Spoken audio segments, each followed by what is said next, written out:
Mi familia tiene una tradición. Todos, sin importar su género, deben ocultar su identidad y nunca revelar sus antecedentes familiares. Solo el primer descendiente en concebir un hijo se gana el derecho de regresar a casa y hacerse cargo del negocio familiar. Fui la primera de toda la familia en quedar embarazada. En el momento en que me enteré, estaba tan emocionada que corrí a casa sin siquiera ponerme el abrigo. Con este hijo, por fin podría dejar de ocultar nuestra verdadera situación a mi esposo, Ethan Moore. Pero cuando llegué a casa y abrí la puerta, encontré a mi esposo abrazando a otra mujer en el sofá. Ethan sostuvo a la mujer muy de cerca a él y me miró. Blair ha vuelto. Divorciémonos. Volví a guardarme la prueba de embarazo en el bolsillo. El acuerdo de divorcio está sobre la mesa. Hay un bolígrafo al lado. El tono de Ethan era monótono. Blair se arregló la ropa lentamente, con el rostro mostrando una actitud muy desafiante. Me acerqué y tomé el acuerdo. 3 páginas, densamente escritas. La casa es para Ethan. Las acciones de la empresa son para Ethan. Los ahorros son para Ethan. El coche es para Ethan. Yo no recibo nada. ¿Me voy sin nada? Ethan finalmente me miró. El acuerdo incluye una compensación. $30,000. Eso no es nada. $30,000. Llevaba 3 años casada con este hombre. $10,000 por año. El teléfono en mi bolsillo presionaba contra la prueba de embarazo, haciendo mucha presión sobre mi pierna. Había planeado llegar a casa y decirle, Ethan, vamos a tener un bebé. Ya no tendrás que perder el sueño por el alquiler. No tendrás que rogarle a los clientes y trabajar hasta que tu salud se vea dañada. Pensé que hoy sería nuestro mejor día. ¿Dónde está el bolígrafo? Ethan señaló la mesa de centro. Me agaché para tomar el bolígrafo. Desde este ángulo, podía ver la mano de Blair descansando en la cintura de Ethan. Cuando destapé el bolígrafo, la prueba de embarazo casi se sale de mi bolsillo. Rápidamente la volví a empujar hacia adentro. Firma en la última página. Ponle la fecha de hoy. La voz de Ethan venía desde arriba. Firmé con mi nombre, Vivian Stone. Dejé el bolígrafo y me puse de pie. Bien. El acuerdo debe ser presentado en el juzgado para que entre en vigor. Mañana por la mañana a las 9. Te buscaré. Después de hablar, Ethan tomó su teléfono y lo desbloqueó justo frente a mí. Se desplazó por sus contactos. Cambió mi nombre de mi querida esposa a Vivian Stone. Luego cerró su teléfono y se lo volvió a guardar en el bolsillo. Ethan se dio la vuelta y se dirigió a la cocina. 3 años, y nunca me había cocinado ni una sola vez. Le había preguntado si sabía cocinar. Dijo que no. Dijo que no podía ni freír un huevo sin quemarlo. Regresé al dormitorio y tomé mis documentos importantes y una bolsa de tela que contenía algunas cosas que había traído de casa cuando me casé. Cosas que no tenían nada que ver con Ethan. Cuando salí y pasé por la cocina, Ethan estaba cortando tomates. El cuchillo golpeaba contra la tabla de cortar. No levantó la vista. Me cambié los zapatos en la puerta. Blair me siguió y se apoyó contra el marco de la puerta. Vivian, no sé si debería decir esto. Adelante. Cuando Ethan está conmigo, nunca suspira. En estos 3 años contigo, lo he escuchado suspirar tantas veces por teléfono. Bajó la cabeza, con voz suave. Tal vez ustedes dos realmente no son compatibles. La miré. Ethan suspiraba por las cadenas de financiamiento rotas, los clientes que se echaban atrás, la empresa a punto de colapsar. En cada crisis, yo había sido quien lo apoyaba desde atrás. Después de suspirar, al día siguiente se despertaba y el problema estaba resuelto. Él pensaba que era suerte. Tienes razón. Me agaché para atarme los cordones. No somos compatibles. Tienes razón. Me agaché para atarme los cordones. No somos compatibles. En el momento en que la puerta se cerró, la voz de Blair se escuchó desde adentro. Ethan, cambiemos el código de la cerradura. Quiero poner el de nuestro aniversario. Me mudé a un apartamento estudio cerca de la universidad que se alquilaba por $300 al mes. Al lado había un restaurante. Los zumos del aceite de cocina se filtraban por las grietas de la ventana. Me senté en la cama dura y me quedé mirando la prueba de embarazo durante mucho tiempo. 2 líneas de un rosa brillante, dolorosamente claras. A la mañana siguiente, llamó la madre de Ethan. Vivian, ¿ya terminaste de empacar? Estoy empacando. No te molestes con esa ropa tuya. De todos modos, no es nada especial. Además, esos encurtidos que solías hacer, Blair dijo que son bastante buenos. Quiere la receta. Hice encurtidos durante 3 años. Ethan los comía todos los días. Mi suegra nunca los había elogiado ni una sola vez. No se la voy a dar. ¿Qué clase de actitud es esa? Su suegra cambió inmediatamente de tono. ¿Ya están divorciados y sigues siendo mezquina? La familia de Blair tiene estatus de verdad. Te hace un favor al pedirte tu receta de encurtidos. ¿Qué estatus? Los padres de Blair dirigen una empresa de importación y exportación en Nueva York. No todo el mundo es cajera de supermercado como tú. Su suegra bajó la voz. Vivian, seré honesta contigo. Para empezar, nunca estuve realmente satisfecha cuando Ethan se casó contigo. No le voy a dar la receta de encurtidos. ¿Tienes algo más que pedir? Mi suegra colgó enfadada. Media hora después, Ethan me envió un mensaje. Mi mamá dice que tuviste una mala actitud. Ya estamos divorciados. No hagas esto más feo de lo necesario. No respondí. Puse mi teléfono boca abajo sobre la cama y me toqué el estómago. En 3 meses, se me empezaría a notar. Para entonces, regresaría a la familia como la única heredera que había concebido con éxito y me haría cargo de todo. La empresa de Ethan, que tanto le había costado construir, valía 3 millones. Frente a la familia Stone, eso no era ni dinero suelto para el bolsillo. El día que me entregaron los resultados de las pruebas prenatales, me senté aturdida en un banco del pasillo del hospital. El médico dijo que todo era normal, que el bebé estaba sano, y me dijo que cuidara mi nutrición y descansara. El bebé está sano. Repetí esas palabras 3 veces. ¿Vivian? Levanté la vista. Blair estaba parada al final del pasillo sosteniendo una bolsa de fruta. Sonrió y se acercó. ¡Qué casualidad! ¿Tú también estás en este hospital? ¿Qué haces aquí? Visitando a un amigo. Se sentó a mi lado y echó un vistazo casual a mis manos. Puse los resultados de las pruebas boca abajo, pero sus ojos ya habían captado algo. ¿Obstetricia? El tono de Blair cambió. Ya no tenía ese dulce entusiasmo. Me miró fijamente a la cara. Vivian, no estarás. No es asunto tuyo. ¿Embarazada? Me puse de pie. Blair, esto no te incumbe. Por supuesto que me incumbe. Ella también se levantó. Si es el hijo de Ethan, entonces es asunto mío. La gente pasaba de un lado a otro por el pasillo. Bajó la voz y se acercó. Vivian, ¿planeas ocultárselo a todo el mundo y tener el bebé? ¿Y luego qué? ¿Usar al niño para presionar a Ethan? No necesito presionar a nadie. Blair observó mi reacción como si confirmara algo. Sacó un sobre de su bolso y me lo entregó. ¿Qué es esto? Ábrelo. Dentro del sobre había un informe de ecografía con el nombre de Blair en la parte superior, fechado hacía 2 semanas. Decía claramente, embarazo temprano intrauterino, 7 semanas. Yo también estoy embarazada. Blair dejó de sonreír y me miró seriamente.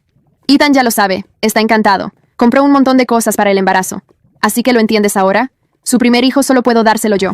Me quedé mirando aquel informe de la ecografía. 7 semanas de embarazo. Blair apenas había regresado al país ayer. Hace 7 semanas ella estaba en el extranjero, pero esta ecografía tenía el sello del Hospital Materno Infantil de la ciudad. Las fechas no cuadraban, pero no dije nada. Ahora no era el momento de desenmascararla. Piénsalo. Blair me dio unas palmaditas en el hombro. Antes de que las cosas se pongan feas. Se dio la vuelta y se fue. Apreté aquel informe de ecografía. Dices que también estás embarazada. Hace 7 semanas estabas en el extranjero, pero la ecografía tiene el sello de esta ciudad. Blair, ¿qué diablos estás planeando? Al día siguiente a las 10 a.m., Ethan apareció en la puerta de mi apartamento estudio. Lo sé. Se quedó afuera, con una expresión complicada, no enojado. Más bien con una especie de impotencia condescendiente. ¿Saber qué? Que estás embarazada, Blair me lo dijo. Después de todo, no había cumplido su promesa. Ethan entró, miró alrededor de la habitación de menos de 100 pies cuadrados y frunció el ceño. Vivian Stone, ¿qué planeas hacer con este hijo? Tenerlo. ¿Y luego qué? Su voz se elevó un poco. Ganas $3,500 al mes. Apenas puedes mantenerte a ti misma. No tienes que preocuparte por mí. Me preocupo por mí mismo. Ethan se sentó en la única silla de plástico, con las manos entrelazadas. Blair también está embarazada. Lo sabes, ¿verdad? Ella ya está más avanzada que tú. 7 semanas. Me mostró la ecografía. Cierto. Ethan asintió. Déjame ser claro. Mi primer hijo debería ser con Blair. El tuyo no es conveniente. Ethan Moore, ¿estás seguro de que quieres que no tenga a este bebé? Ya estamos divorciados. Incluso si tienes este hijo, será una familia monoparental. Eso no es bueno para nadie. Se puso de pie. Detén eso. Pagaré por el proceso médico y los gastos de nutrición. ¿Son suficientes 50,000? La puerta fue empujada desde afuera. Mi suegra entró con una bolsa de plástico y miró a su alrededor. ¿Aquí es donde vives? Mi suegra puso la bolsa de plástico sobre la mesa. Ahí hay $20,000 para el proceso, más los $30,000 de Ethan.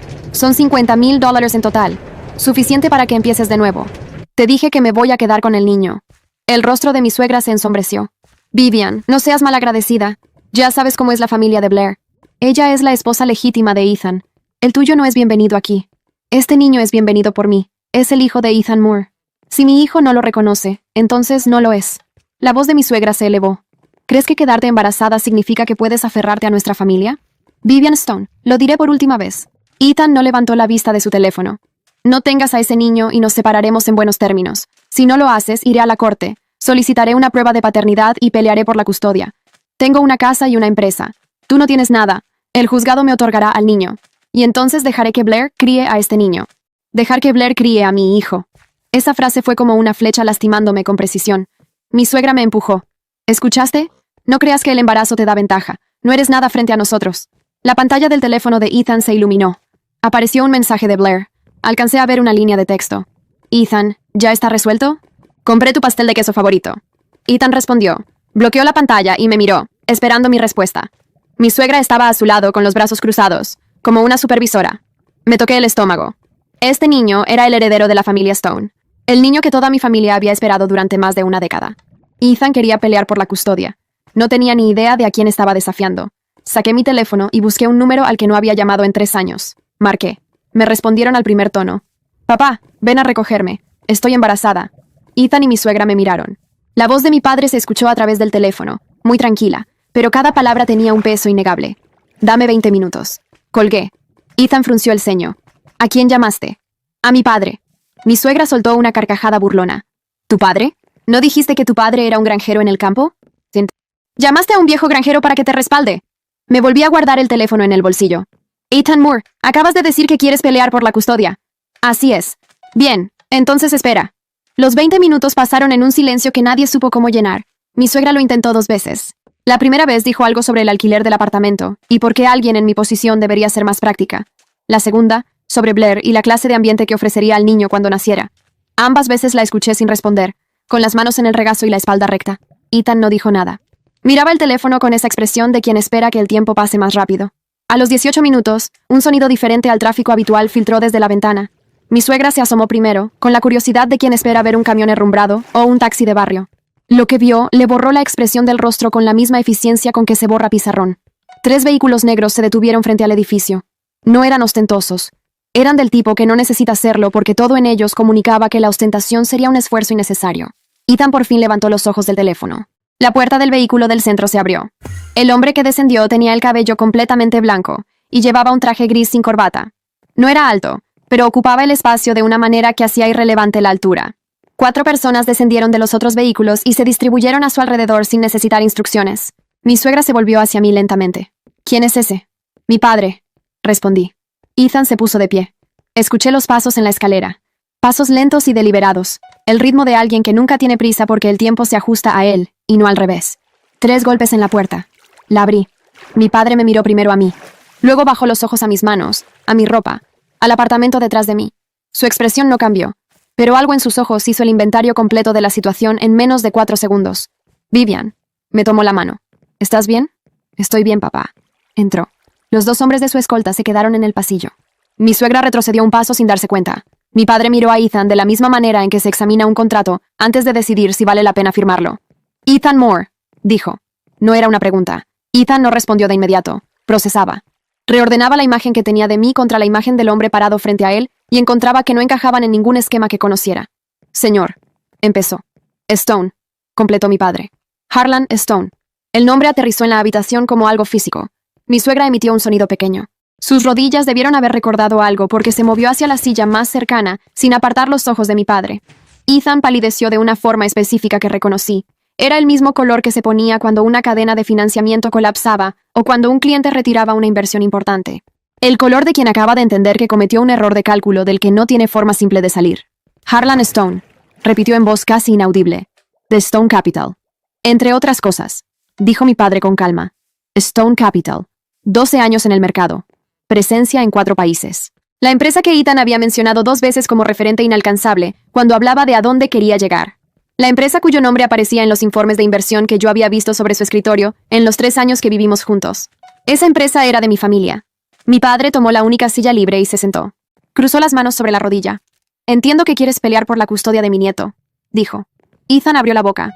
Siéntate, Ethan Moore, dijo mi padre, con el mismo tono con que alguien le pide a un empleado que tome asiento durante una revisión de desempeño. Esta conversación será más productiva si todos estamos cómodos. Ethan se sentó. Mi suegra encontró la voz antes que su hijo. Señor Stone, yo no sabía. Vivian nunca nos dijo.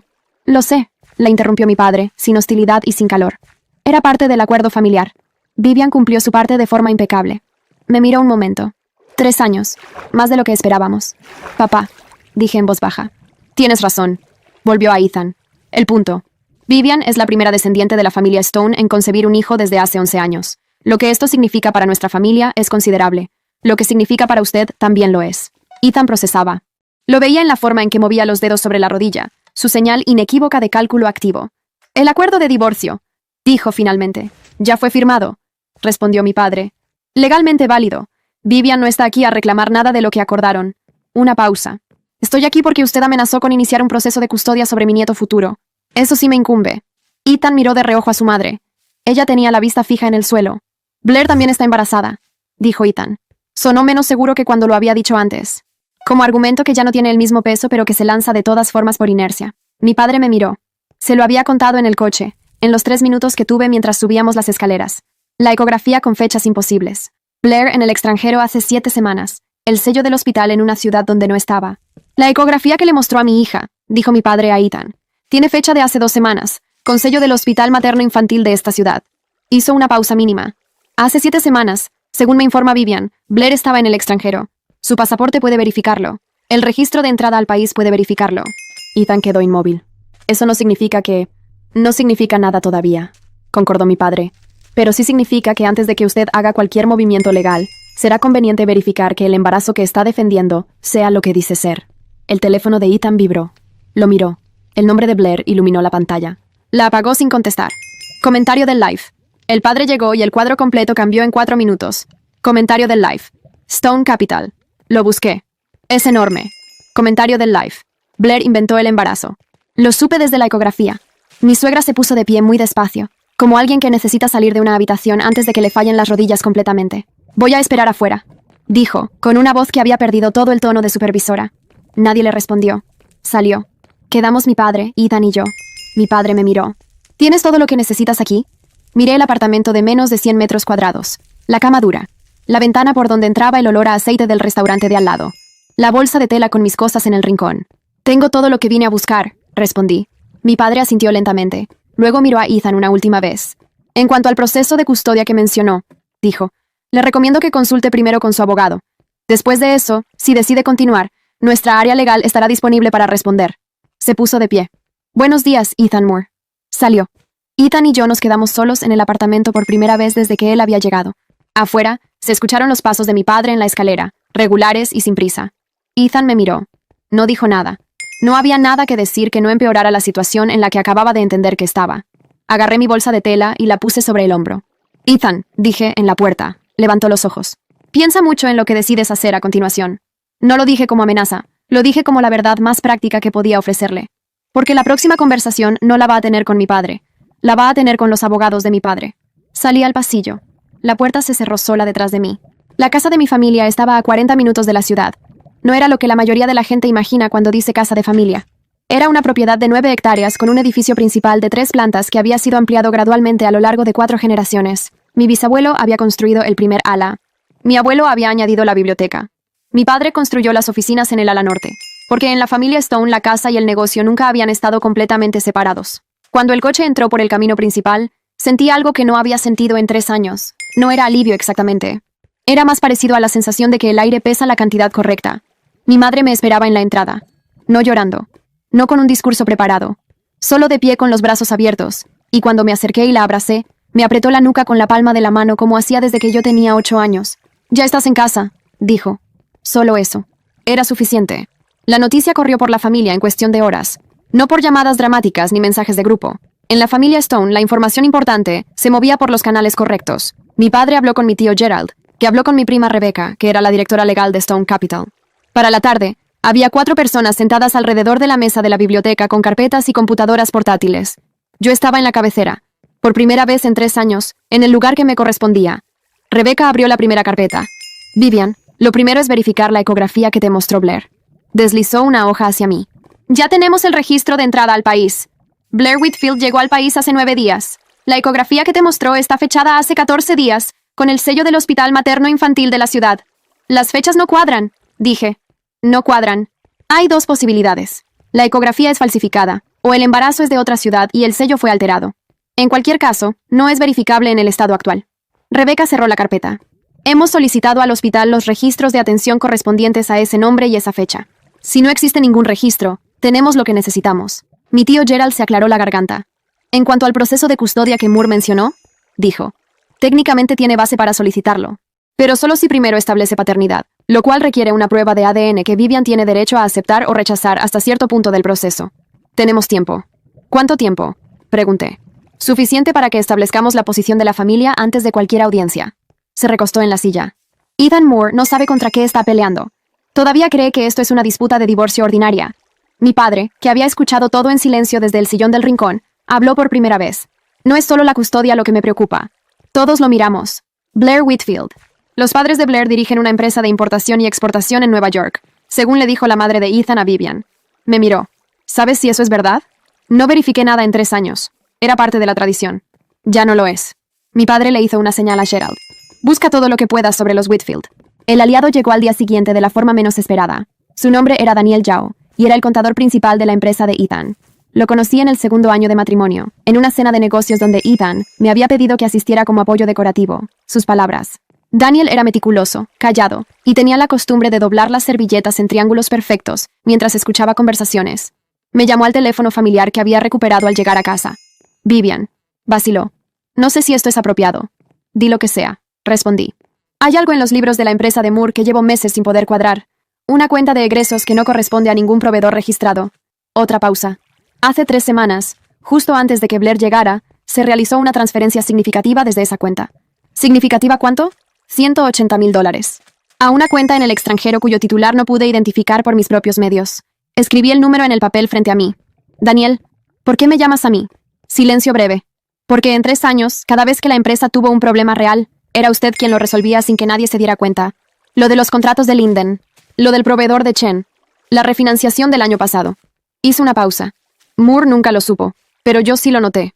Lo había notado. Ese era el tipo de hombre que Daniel Zhao era. Meticuloso, callado, y con la memoria perfecta de alguien que dobla servilletas en triángulos mientras escucha todo. Te voy a poner en contacto con nuestra área de análisis financiero. Dije. ¿Tienes los registros? Tengo copias de seguridad de todo. Bien, no hagas nada más por ahora. Espera mi llamada. Colgué y llamé a Rebecca. Esa noche, sola en mi antigua habitación, me senté en el borde de la cama con la mano en el estómago. 3 meses faltaban para que se notara. El bebé estaba sano. El médico lo había dicho y yo lo había repetido 3 veces en el pasillo del hospital, como si pudiera volverlo más real con la repetición. Miré la ventana. Afuera estaban los jardines que conocí de niña, las mismas luces del camino principal, el mismo cielo sin la contaminación lumínica de la ciudad. Pensé en Ethan en ese apartamento de estudios, en aquella silla de plástico, diciéndome que el niño no era conveniente. Pensé en Blair con la bolsa de fruta y la ecografía de fechas imposibles. Y pensé en algo que Ethan me había dicho en el primer año de matrimonio, una noche en que la empresa casi no sobrevivía el mes, y se quedó en la mesa de la cocina mirando los números hasta las 2 de la mañana. Yo le puse una taza de té al lado sin decir nada. Él la tomó sin levantar los ojos. Y más tarde, cuando creía que yo dormía, lo escuché decir en voz muy baja, solo para sí mismo. Alguien en este cuarto tiene más cerebro que yo y lo disimula perfectamente. Nunca supe si se refería a sí mismo o a mí. Ahora lo sabía. Y también sabía que en aquel momento, 3 años atrás, en esa cocina a las 2 de la mañana con el té y los números rojos, yo había tomado la primera de las decisiones que me habían traído hasta aquí. No la decisión de casarme, la decisión de quedarme, de resolver las crisis sin que él lo supiera, de apuntalar una empresa que no era mía con recursos que no podía nombrar, porque las reglas de la familia Stone eran claras. Ocultar la identidad, ocultar el origen, y esperar el momento en que ya no fuera necesario ocultarlos. Ese momento había llegado de la peor forma posible, pero había llegado. Saqué el teléfono y leí el último mensaje de Ethan, llegado 2 horas antes. 4 palabras. Necesitamos hablar. Mañana. Guardé el teléfono y apagué la luz. Mañana. Sí. Mañana hablaríamos. Pero para entonces, Rebecca ya tendría los registros del hospital. Daniel ya habría enviado los libros contables. Y yo ya sabría exactamente qué era la cuenta de $180,000 y a dónde había ido. Ethan pensaba que necesitábamos hablar. Lo que en realidad necesitaba era tiempo. Tiempo que yo controlaba y él no sabía que estaba corriendo. Rebecca me llamó a las 7:40 de la mañana. El hospital no tiene registro de Blair Whitfield en ninguna fecha del último mes. Su voz era la de alguien que ya sabía el resultado antes de hacer la llamada, y lo verificó de todas formas porque eso era lo correcto. No hay consulta, no hay ecografía, no hay nada. El sello que aparece en el documento que te mostró es real, pero fue aplicado a un formulario de otra paciente con los datos reemplazados. Es una falsificación básica. Cualquier perito en documentos puede confirmarlo en 20 minutos. Me quedé en silencio un momento. ¿Y los Whitfield? Ahí es donde se pone interesante. Se escuchó el sonido de páginas pasando. La empresa de importación y exportación existe, pero está registrada hace apenas 16 meses. Antes de eso, los padres de Blair Whitfield no tienen presencia comercial verificable en ningún registro de Nueva York ni del estado. Pausa. Y la cuenta de $180,000 que Daniel Zhao identificó en los libros de Moore tiene como destino final una cuenta en las Islas Caimán, cuya empresa titular fue registrada hace 18 meses, con un nombre distinto, pero el mismo número fiscal que la empresa de los Whitfield. Puse el teléfono en la mesa y lo puse en altavoz. Me quedé de pie frente a la ventana. Rebecca. Lo sé, dijo ella. Ethan Moore no trajo de vuelta a su exnovia. Somebody bought his way back into his life with money that may have been his own. Dilo en español para mi registro mental. Alguien usó a Blair para entrar en la empresa de Ethan, extrajo $180,000 y probablemente lleva 18 meses preparando algo. Con o sin el conocimiento de Ethan. Con o sin.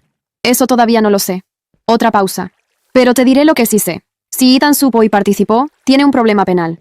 Si no supo, tiene un problema peor. Alguien lo estuvo usando y él nunca lo vio. Colgué.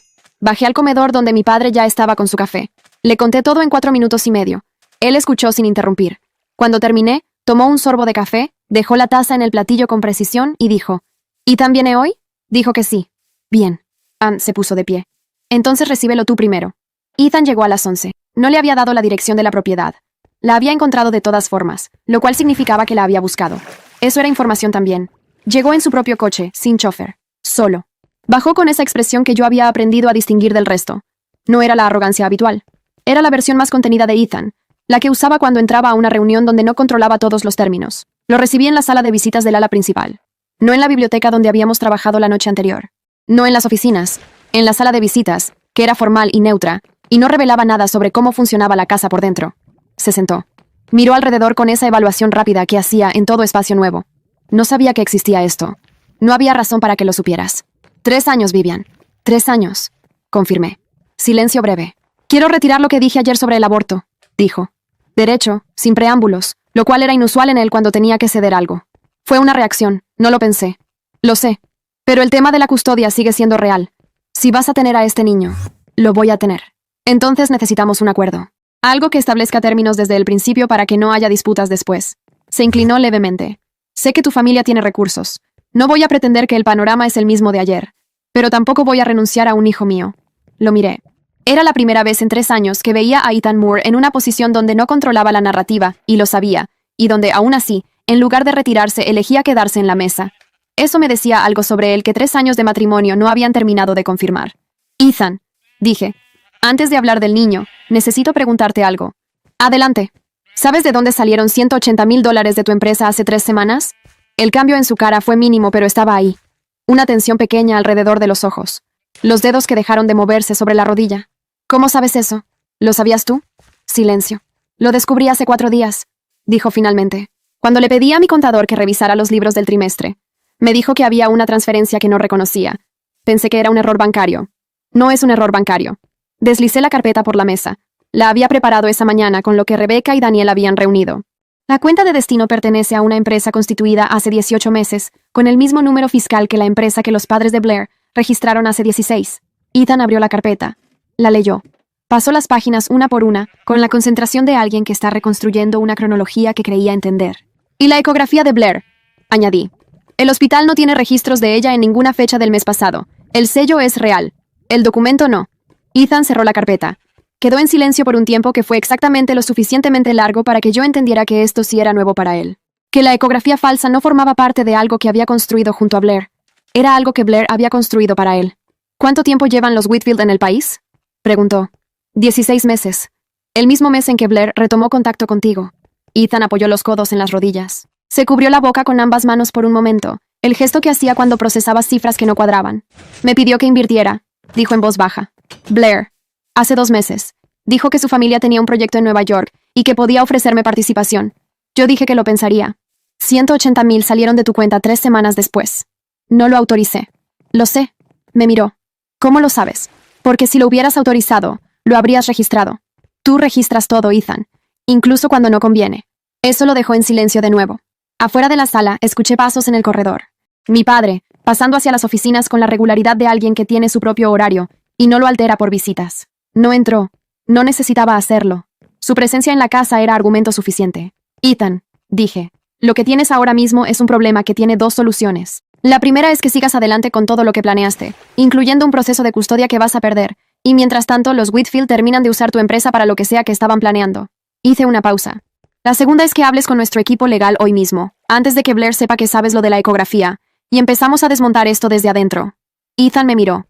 ¿Por qué me das esta opción? Era la pregunta correcta. Porque el niño que voy a tener no necesita un padre arruinado por una estafa que no supo ver venir. Lo dije sin crueldad, como la verdad más simple que tenía disponible. Eso no le conviene a nadie. El silencio que siguió duró lo suficiente para que yo escuchara el reloj de péndulo del corredor dar los cuartos. ¿Con quién hablo? Preguntó. Con Rebecca Stone. Me puse de pie. Yo te la presento. Blair llegó a la propiedad 2 horas después, sin invitación. Lo supe porque el guardia de la entrada me avisó antes de abrirle el paso. Le dije que la dejara pasar. Quería verla llegar. La vi desde la ventana del segundo piso. Descendió del taxi con esa seguridad de quien cree que todavía está un paso adelante, con el bolso cuidadosamente elegido y el mismo entusiasmo calculado con que había aparecido en mi apartamento del hospital, sosteniendo una bolsa de fruta. Ethan estaba con Rebecca en la sala de trabajo cuando Blair entró a la sala de visitas, donde yo la esperaba. Se detuvo en la puerta. Hizo el inventario del espacio en 2 segundos. La silla donde yo estaba sentada. La carpeta sobre la mesa. La ausencia de Ethan. Vivian, qué sorpresa. Sonrió. ¿Dónde está Ethan? Ocupado. Señalé la silla frente a mí. Siéntate, Blair. Vaciló un momento. Luego se sentó con la postura de alguien que decide no mostrar que la situación la incomoda. ¿Qué casa tan extensa?, dijo mirando alrededor. Sí. Abrí la carpeta. 18 meses, dije. ¿Perdón? Llevas 18 meses preparando esto. La empresa de tus padres registrada hace 16. El regreso al país hace 9 días, con el tiempo suficiente para que la historia pareciera espontánea. La ecografía falsificada para presionarme en el hospital. Y los $180,000 que salieron de la empresa de Ethan hacia una cuenta conectada a tu familia. Hice una pausa. 18 meses es mucho tiempo para un plan que duró 9 días. El color de Blair no desapareció de golpe. Se fue despacio, parcela por parcela, como arena en la marea. No sé de qué estás hablando. El hospital tampoco tiene registro de ti. Le deslicé la hoja. No estás embarazada, Blair. Y ahora Ethan también lo sabe. Por primera vez desde que la conocí, Blair Whitfield no tuvo respuesta inmediata. Su boca se abrió levemente, procesando, buscando la salida de una trampa que no había visto cerrarse. Ethan me quiere a mí, dijo finalmente, con la desesperación de alguien que cambia de argumento porque todos los demás fallaron. Puede ser. No lo discutí. Pero ahora mismo está en la sala de al lado con nuestra área legal proporcionando toda la información que tiene sobre cómo el dinero salió de su empresa. La miré. Lo que hiciste es fraude, Blair. No divorcio, no drama sentimental. Fraude. La puerta de la sala de visitas se abrió. Rebecca entró seguida de un hombre que yo conocía vagamente como el fiscal de distrito con quien mi padre había trabajado en varios casos corporativos a lo largo de los años. Detrás de ellos, Ethan. Blair lo vio y su compostura terminó de deshacerse. Ethan, dijo. Él la miró. No con rabia. Con el agotamiento específico de alguien que acaba de entender que invirtió 9 días de su vida, su empresa y su matrimonio, en algo que fue construido deliberadamente para usarlo. Hay un acuerdo sobre la mesa, dijo Rebecca sentándose. Si cooperas plenamente con la investigación sobre los movimientos de tu familia, el proceso penal puede limitarse considerablemente. Si no cooperas, avanzamos con lo que ya tenemos. Blair miró la carpeta. Miró a Rebecca. Miró a Ethan. Ethan no dijo nada. No la rescató. No buscó su mirada. Fue ese silencio de Ethan el que la convenció más que cualquier documento. Los detalles del proceso que siguió no me corresponden contarlos todos. Son legales, son largos, y en su mayoría ocurrieron sin que yo estuviera en la sala. Lo que sí puedo contar es esto. La empresa de los Whitfield llevaba 18 meses identificando empresas con finanzas frágiles y propietarios sin red de apoyo para extraer capital usando relaciones personales como vector de entrada. Ethan no había sido el único. Era el más reciente. Y con toda probabilidad habría sido el más lucrativo si Stone Capital no hubiera aparecido en el cuadro. Blair cooperó. La investigación avanzó. Lo que quedó fue un proceso civil que Ethan gestionó con el equipo de Rebecca durante los meses siguientes y que recuperó la mayor parte del capital extraído. Ethan apareció en la propiedad una última vez, 5 meses después. Mi vientre ya era visible. Había retomado funciones en Stone Capital a tiempo parcial, desde casa, con el tipo de trabajo que siempre había hecho pero ahora con mi nombre real firmado en los documentos. Lo recibí en el jardín porque era un día claro y porque la biblioteca me parecía demasiado formal para la conversación que yo sabía que venía. Se sentó en el banco de piedra frente a la fuente. Yo me quedé de pie porque estar de pie me resultaba más cómodo en ese trimestre. Lo de los encurtidos, dijo. Lo miré. Mi madre pidió la receta. Yo te mandé ese mensaje sobre la mala actitud. Se miró las manos. Lo pensé muchas veces después. Tú pasaste 3 años apuntalando mi empresa sin decirme nada. Y lo primero que hice cuando llegamos al acuerdo de divorcio fue mandarte un mensaje para quejarme de que no ibas a darle una receta a la mujer que estaba usando mi empresa para robarme. No lo sabías en ese momento. No. Pero sabía otras cosas que tampoco reconocí. Silencio. Vivian, ¿sabes cuántas veces en 3 años me pregunté cómo los problemas se resolvían solos? La cadena de Linden, el proveedor de Chen, la refinanciación. Cada vez que algo imposible se volvía posible sin que yo entendiera cómo. Levantó los ojos. Siempre asumí que era suerte. Lo sé. No era suerte. No. Quedó en silencio otro momento. ¿Cómo se llama?, preguntó. Todavía no lo sé. Me toqué el vientre. Estoy pensando. ¿Puedo saber cuándo nazca? Lo miré por un tiempo largo. Este hombre que había cambiado mi nombre en su teléfono de mi querida esposa a Vivian Stone en 30 segundos, que había firmado un acuerdo de divorcio sin preguntarme nada, que había dicho que el niño no era conveniente, y también el hombre que había elegido quedarse en la mesa cuando ya no controlaba los términos, que había proporcionado toda la información disponible sin negociar. que había llegado solo a una propiedad que debió hacerle entender en 4 segundos que había subestimado cada variable. Sí, dije. Te aviso cuando nazca. Se puso de pie. Asintió una vez. Se fue por el camino principal sin mirar atrás. Hay cosas que nadie te dice sobre ocultarte. Te dicen la razón, la tradición, la prueba, el momento en que ya no necesitas esconderte.